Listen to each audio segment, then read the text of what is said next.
नमस्कार, मैं हूं आपके साथ कनुप्रिया सत्तन और वीके न्यूज में आपका स्वागत है। मध्य प्रदेश में मुख्यमंत्री कौन बनेगा, इस पर कयास लगाए जा रहे हैं। तमाम लोग आपसे बड़े बड़े दावे कर रहे हैं। कभी कोई कहता है कि नरेंद्र सिंह तोमर मुख्यमंत्री होंगे, तो कभी कहा जाता है कि प्रहलाद पटेल को यह कमान सौंपी जाएगी। कैलाश विजयवर्गीय के नामों की चर्चा भी है और अब तो एक नया नाम इस रेस में आगे आ गया है, वो है वीडी शर्मा। लेकिन वीके न्यूज ने हमेशा ही आपको सटीक खबर दी है और बताया है कि तथ्यों के आधार पर बताया है कि आगे क्या होने वाला है। तो मध्य प्रदेश में मुख्यमंत्री कौन होगा ये हम आपको पहले ही बता चुके हैं, लेकिन एक बार फिर बताएंगे। लेकिन उसके आगे भी तो कहानी होगी। मंत्रिमंडल कैसा होगा, इस बार मध्य प्रदेश की राजभवन में कौन बैठेगा, विधानसभा किस तरह गठेगी, ये पूरी कहानी आज हम आपको बताने जा रहे हैं। सबसे पहले तो मेरे साथ इस वक्त मौजूद हैं हमारे editor in chief Sunil Raut जी।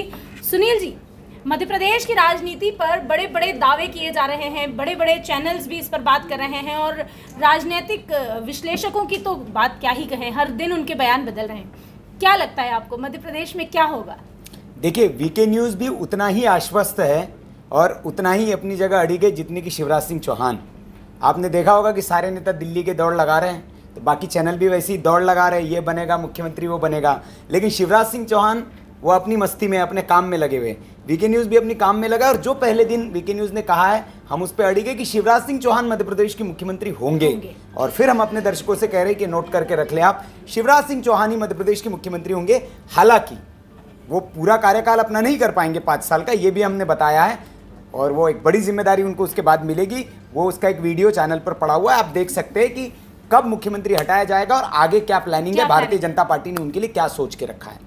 ये तो बात हुई मुख्यमंत्री की। मुख्यमंत्री कौन बनेगा ये तय हो चुका है मध्य प्रदेश का और इसके कई सारे कारण हैं। वो कारण मैंने उस वीडियो में गिनाए हैं, वो आप उसको देख सकते हैं। हाँ, अब आगे की बात, इसके अलावा क्या होने वाला ये भी हम आज आपको वीके न्यूज़ पर बता दें। सब तो मुख्यमंत्रियों की चर्चा कर रहे हैं, मैं उसके आगे की बात आपको बताने जा रहा हूं कि मध्य प्रदेश में स्पीकर कौन होगा, मंत्री कितने होंगे और उप मुख्यमंत्री कितने होंगे और कहां से कितने मंत्री होंगे, ये सब भी आज मैं आपको बताने जा रहा हूं। ये सब आप नोट कर लीजिए, जब मंत्रिमंडल का गठन हो उसको मिला लीजिएगा।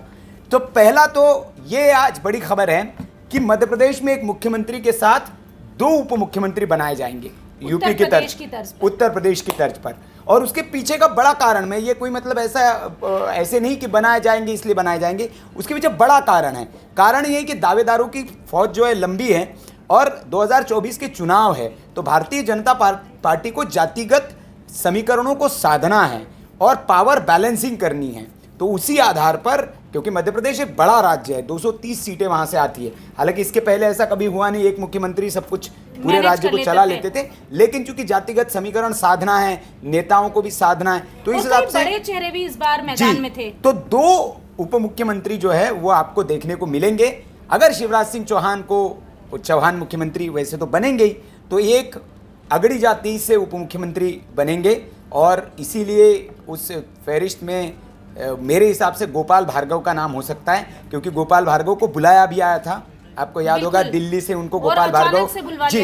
वैसे तो नरोत्तम मिश्रा इस सूची में कद्दावर और दावेदार थे, लेकिन वो चुनाव हार गए हैं, तो नरोत्तम मिश्रा के जगह अब गोपाल भार्गव जो है, और उन्होंने अपनी ख्वाहिश भी जताई थी। इस तरह का एक जो है एक्सपेरिमेंट इन्होंने उत्तराखंड में भी किया है, जहां हारे हुए प्रत्याशी को उप मुख्यमंत्री बनाया गया है। लेकिन यहाँ पर मुझे नहीं लगता, मेरा ये जो मत है कि अगर आप देखें नरोत्तम मिश्रा के लिए, मेरा ये निजी मत है कि नरोत्तम मिश्रा आपको 2024 के चुनाव में आपको लोकसभा लड़ते हुए दिखाई देंगे। अगर ये अभी हारे हैं तो भारतीय जनता पार्टी उनको 2024 में लोकसभा का टिकट देगी। ये मेरा निजी मत है और निजी मेरा आकलन है, क्योंकि नरोत्तम मिश्रा को अभी कोई वहां पर मंत्री पद या कोई कुछ दिया, क्योंकि आपको उपचुनाव में जाना पड़ेगा, फिर आप किस सीट से उपचुनाव लड़ेंगे और वहां से जीतेंगे नहीं जीतेंगे उसकी आश्वस्तता क्या है। वैसे बड़े नेता है कैलाश, माफ करिएगा, नरोत्तम मिश्रा, लेकिन मेरा जो आकलन है कि उनको लोकसभा से उतारा जाएगा। उससे पहले एक मैं जैसे कह रहा था कि गोपाल भार्गव एक नाम हो सकता है और एक और नाम जो होगा वो चौंकाने वाला नाम होगा दूसरा। और चूंकि मध्य प्रदेश में भी आदिवासी बहुल सीटों से बहुत ज़्यादा सीटें भारतीय जनता पार्टी के पक्ष में आई है, तो दूसरा नाम ये भी हो सकता है कि कोई आदिवासी चेहरा हो मध्य प्रदेश से, क्योंकि 24 के नज़र में तो 2 उप मुख्यमंत्री जो देखने को मिले एकदम अगड़ी जाति से होगा, ओबीसी ऑलरेडी है ही, और एक SC ST जाति से आपको उप मुख्यमंत्री देखने को मिलेगा। तो ये है। दूसरा मेरा जो मैं आज कहने जा रहा हूं कि पहली बार मध्य प्रदेश विधानसभा को एक महिला स्पीकर मिलेगी इस बार। आपको जानकारी हो न हो मध्य प्रदेश की दर्शकों को, हालांकि ऐसा नहीं है कि मध्य प्रदेश की विधानसभा में कोई स्पीकर महिला नहीं रही, लेकिन पूर्णकालिक कोई महिला स्पीकर नहीं रही। प्रोटेम स्पीकर के तौर पर जमुना देवी जो बड़ी नेता थी कांग्रेस की, उनको 2 बार मौका मिला, एक बार 2003 में और दूसरा 2009 में, लेकिन दोनों बार वो 4-4 दिन के लिए सिर्फ प्रोटेम स्पीकर बन पाई। तो इस बार पूर्णकालिक स्पीकर एक महिला मिल सकती है। अब आप कहेंगे कि कौन होगी महिला, तो वो महिला फिर मैं एक आदिवासी महिला का नाम आता है जो सांसद भी रही है, संपत्तिया उइके। उनको ये जिम्मेदारी भारतीय जनता पार्टी दे सकती है। अगर उप मुख्यमंत्री इधर आदिवासी नहीं बनाए तो एक स्पीकर आदिवासी महिला को, महिला और आदिवासी। या फिर दूसरा अर्चना चिटनिस जो शिवराज सिंह चौहान की भी बहुत खास है, भारतीय जनता पार्टी में भी उनका, और पहले मंत्री भी रही है वो, और लगातार बुरहानपुर से चुनाव जीतते आती है वो। तो अर्चना चिटनिस या फिर संपत्तिया उइके, 2 में से कोई आपको स्पीकर की कुर्सी पे बैठा हुआ तो एक महिला स्पीकर वहां पे मिल सकती है। तो ये 2 चीजें हैं।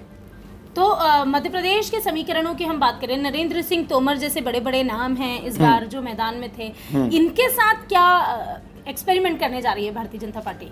नहीं, देखिए मेरा ये मानना है कि नरोत्तम मंत्रिमंडल तोमर साहब जो है ये वरिष्ठ नेता है भारतीय जनता पार्टी के, कृषि मंत्री रहे, मध्य प्रदेश बीजेपी के अध्यक्ष भी रहे हैं वो। तो बड़े कद्दावर नेता है, केंद्र से बड़े सुमधुर संबंध है उनके, और शिवराज सिंह चौहान से भी उतनी ही मधुर संबंध है।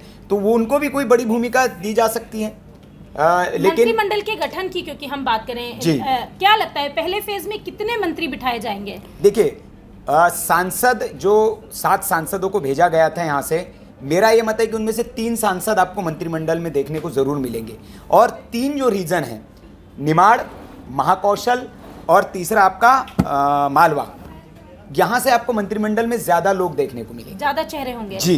और पहला जो लॉट होगा वो 22 से 28 जो है वो मंत्री शपथ ले सकते पहले लॉट में, और उसमें इन 3 रीजन का पलड़ा भारी रहेगा। महाकौशल इसलिए क्योंकि महाकौशल से ही सांसद राकेश सिंह को चुनाव लड़ाया गया है, महाकौशल से ही प्रहलाद पटेल आते हैं, और महाकौशल से ही रीति पाठक आती है। तो सांसद जो है ये बड़े बड़े सांसद उधर से ही चुनाव लड़वाए गए हैं, और महाकौशल में ज़्यादा सीटें भी मिली है भारतीय जनता पार्टी को इस बार। भारतीय जनता पार्टी के अध्यक्ष भी वहीं से वी.डी. शर्मा जी। तो महाकौशल कमलनाथ का गढ़ है। तो जो 29 मोतियों की माला शिवराज सिंह चौहान ने कही है, तो आप देखेंगे, हालांकि छिंदवाड़ा से कोई विधायक इनका जीत नहीं पाया। अगर एक भी विधायक जीत जाता तो मंत्रिमंडल में जरूर होता छिंदवाड़ा से विधायक, लेकिन अनफॉर्चुनेटली एक भी विधायक जीत नहीं पाया। तो वो महाकौशल से उसकी भरपाई करेंगे शिवराज। और छिंदवाड़ा के बगल के जो लगे, इस बार गौरीशंकर बिसेन भी चुनाव नहीं जीत पाए, नहीं तो उनका मंत्रिमंडल में तो पक्का ही था, लेकिन वो भी चुनाव हार गए, बालाघाट से बगल के जिले से लगे हुए। तो ये मेरा जो मत है कि महाकौशल से अच्छा खासा जो होगा वो मंत्रियों की भरमार होगी।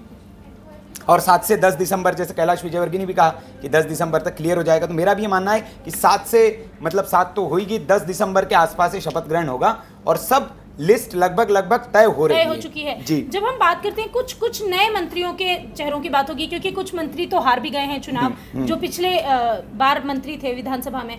रामेश्वर शर्मा एक ऐसा चेहरा है जिनकी अगर बात करें, चुनाव जीतते ही सबसे पहले वो शिवराज सिंह चौहान के पास पहुंचते हैं, पैर पड़ते हैं, लेकिन उनकी कट्टर छवि है थोड़ी सी हिंदुत्व वाली, और उस रीजन से रामेश्वर शर्मा को हो सकता है कि जगह मिल जाए कोई।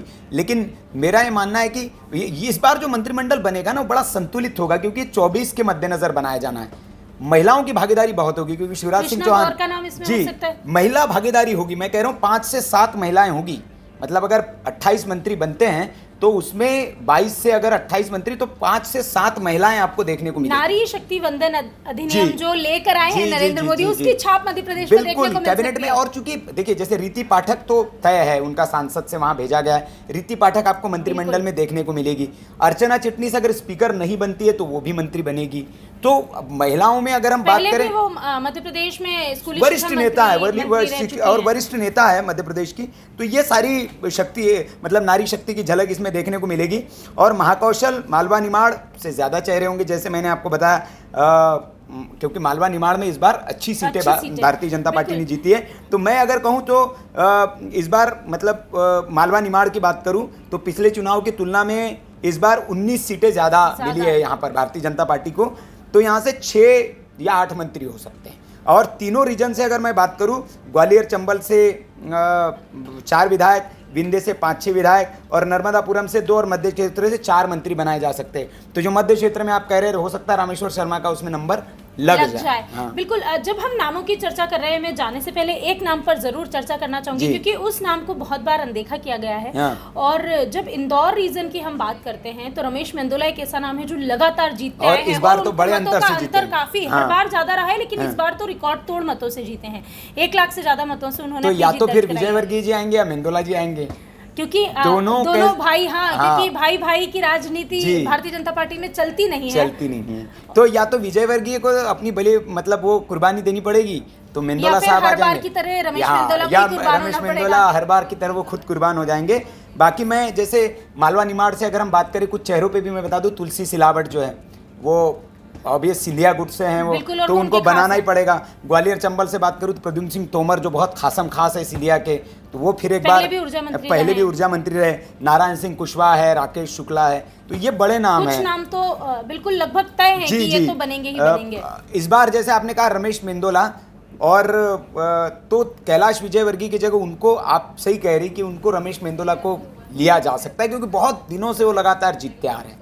तो मेरा भी ये मत है मालिनी गौड़ का नाम तो रहेगा ही, लक्ष्मण गौड़ की पत्नी लेकिन मालिनी गौड़ और अगर आप रमेश मेंदोला की बात करें तो जो लोकप्रियता रमेश मेंदोला की है और उनके लिए जिस तरह के समर्थन की आवाजें इंदौर में उठती है और वो हर बार दबवा देते हैं उसे, इस बार लगता है महिलाओं में जैसे मैं कह रहा था, जैसे निर्मला भूरिया आदिवासी नेता है बड़ी, वो उनको भी लिया जा सकता है कैबिनेट में। उषा ठाकुर है आपकी, हिंदुत्व का वो भी कट्टर चेहरा है और उन्होंने सारा जीवन अपना समर्पित कर रखा है। वो महिला संस्कृति मंत्री भी रही है, तो उनको फिर एक बार मौका दिया जा सकता है क्योंकि अच्छा काम रहा है उनका। बेदाग रही। और महिला नाम पर अगर हम बात करें, गायत्री राजे पवार, उनके भी जो लगातार देवास से विधायक हैं और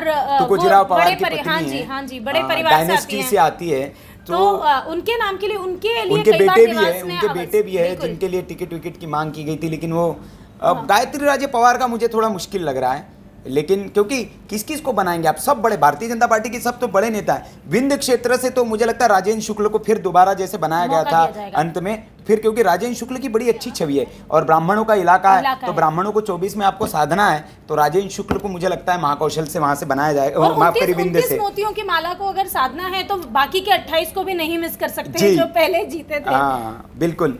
और उधर एक मीना सिंह जो है बड़ी विंध्य क्षेत्र में, उनको नहीं, तो मुझे महिलाओं में मीना सिंह को लिया जा सकता है। बाकी अगर हम इधर महाकौशल में आए तो मुझे जैसे बताया मैंने, प्रहलाद पटेल, राकेश सिंह हो गए, प्रदीप जायसवाल, ये भी बड़ा नाम है, इनको मौका मिल सकता है। और संपत्तिया उइके मैंने जैसा कहा, या तो स्पीकर बनेगी या फिर मंत्री बनाया जाएगा उनको। ओम प्रकाश धुर्वे, ये अगेन आदिवासी एक नेता, उनको मौका मिल सकता है। और राव उदय प्रताप सिंह है और संजय पाठक है। संजय पाठक तो कटनी से, वो उनको मौका मिलना ही चाहिए और मिलेगा ही मुझे लगता है। बाकी बुंदेलखंड से मैंने कह दिया भूपेंद्र सिंह है, जैसे भूपेंद्र सिंह को मौका मिल सकता है। गोविंद राजपूत है, प्रताप लारिया है, हरिशंकर खटीक है, ब्रजेंद्र प्रताप सिंह है, ललिता यादव है, शैलेंद्र जैन है, ये कुछ नाम है। इन नामों में से कुछ लोग आपको देखने को मिलेगा।